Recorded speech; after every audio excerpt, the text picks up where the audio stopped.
மாண்புமிகு எரிசக்தி மற்றும் சட்டத்துறை அமைச்சர் அவர்கள்.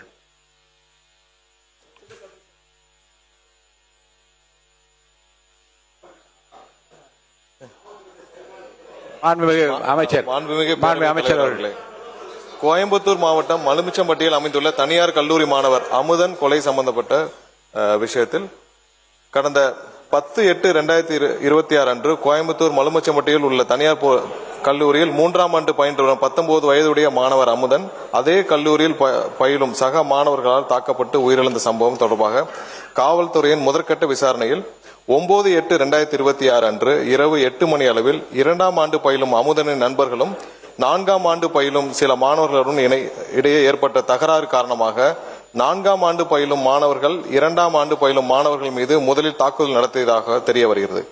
இதனால் ஏற்பட்ட முன்விரோதம் காரணமாக 10/8/2026 அன்று அதிகாலை 1:30 மணி அளவில் அமுதனும் அவரது நண்பர்களும் ஏற்கனவே தகராறில் ஈடுபட்ட 4ஆம் ஆண்டு பயிலும் மாணவர்களை மலுமிச்சம்பட்டியில் தங்கியிருந்த அறைக்கு சென்று தாக்கியுள்ளனர்.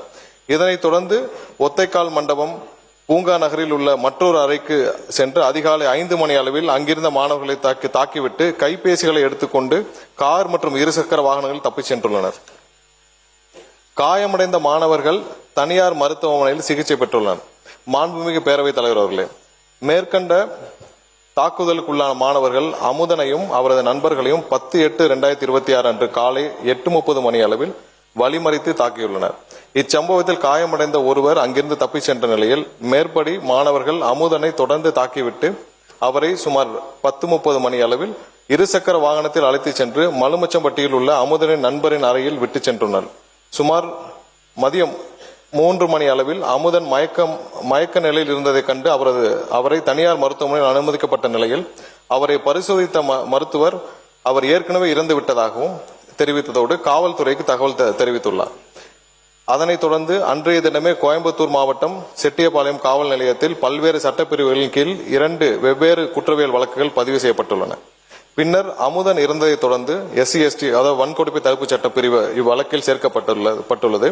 பிரேத பரிசோதனைக்கு பிறகு 11/8/2026 அன்று சுமார் 5 மணி அளவில் அவரது உடல் பெற்றோரிடம் ஒப்படைக்கப்பட்டது. மாண்புமிகு பேரவைத் தலைவர் அவர்களே, மாணவர் அமுதன் கொலை செய்யப்பட்டது தொடர்பாக பதிவு செய்யப்பட்ட குற்றவியல் வழக்கு எண் 310/2026 கீழ் இதுவரை 14 பேர், நேற்று இரவு ஒருவர் கூடுதலாக இதுவரை 15 பேர் கைது செய்யப்பட்டு நீதிமன்ற காவலுக்கு அனுப்பப்பட்டுள்ளனர். மேலும் அமுதன் உள்ளிட்டோர் சக மாணவர்களை தாக்கியது தொடர்பாக பதிவு செய்யப்பட்ட குற்றவியல் வழக்கு எண் 309/2026 கீழ் 2 பேர் கைது செய்யப்பட்டுள்ளனர். காவல்துறையினரின் தீவிர விசாரணையின் அடிப்படையில் 9/8/2026 அன்று ஏற்பட்ட இரு குழுக்களுக்கிடையிலான பழிவாங்கும் நோக்கிலான தாக்குதலை அமுதனின் மரணத்திற்கு வழிவகுத்ததாக என்று தெரிய வந்துள்ளது. இவ்வழக்கு தொடர்பாக போதைப் பொருள் பயன்படுத்தியதாக புகாரிலோ காவல்துறையின் விசாரணையிலோ அறியப்படவில்லை. மேலும் பழிவாங்கும் சம்பவங்களை தடுக்க தேவையான தடுப்பு நடவடிக்கைகள் மேற்கொள்ளப்பட்டு நிலைமை தொடர்ந்து உன்னிப்பாக கண்காணிக்கப்பட்டு வருகிறது. மாண்புமிகு முதலமைச்சர் அவர்களின் ஆணைக்கிணங்க மாணவர் அமுதன் இறப்பின் காரணமாக துயரத்தில் இருக்கும் குடும்பத்தினரே மாண்புமிகு சமூக நீதித்துறை அமைச்சர் திரு வன்னியரசு அவர்களும் மற்றும் மாண்புமிகு பிற்படுத்தோர் நலத்துறை அமைச்சர் திரு வி சம்பத்குமார் அவர்களும் 15/8/2026 சனிக்கிழமை என்று நேரில் சந்தித்து ஆறுதல் தெரிவித்தனர்.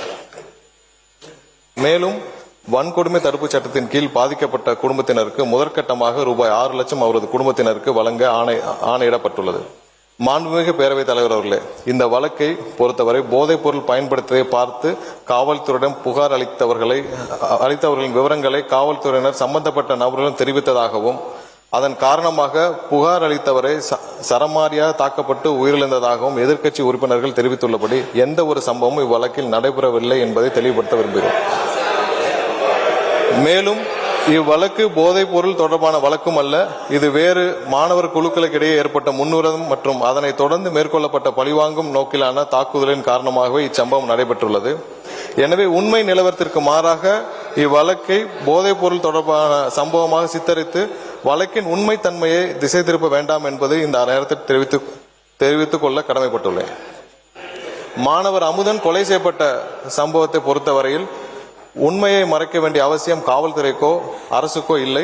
இவ்வழக்கில் காவல்துறையினர் எந்தவித காலதாமதமின்றி SC/ST அதாவது வன்கொடுமை தடுப்பு சட்டம் உள்ளிட்ட பிரிவுகளின் கீழ் வழக்கு பதிவு செய்து குற்றவாளிகளை விரைவாக கைது செய்யப்பட்டுள்ளனர். இவ்வழக்கினை தொடர்ந்து கண்காணித்து 3 மாதத்திற்குள் குற்றப்பத்திரிகை தாக்கல் செய்து இவ்வழக்கில் தொடர்புடையவர்கள் மீது துரித நடவடிக்கை எடுத்து உரிய தண்டனை பெற்றுத்தர மாண்புமிகு முதலமைச்சர் அவர்கள் ஆணையிட்டுள்ளார்.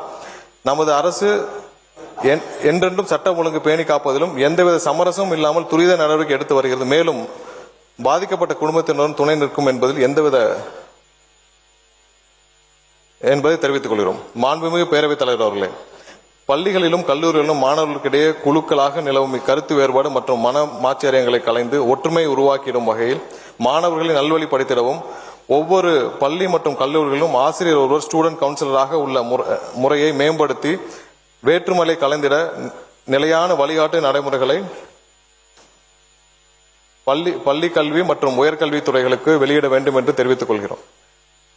மாணவ செல்வங்கள் நம் நாட்டின் எதிர்கால நம்பிக்கை செல்வங்கள். அவர்களிடையே ஒற்றுமை உருவாக்கிட அரசு அனைத்து முயற்சிகளையும் மேற்கொண்டு நல்வழிப்படுத்தும் என்பதை மாண்புமிகு பேரவைத் தலைவர் வாயிலாக உறுப்பினர்களுக்கு தெரிவித்துக் கொள்கிறோம்.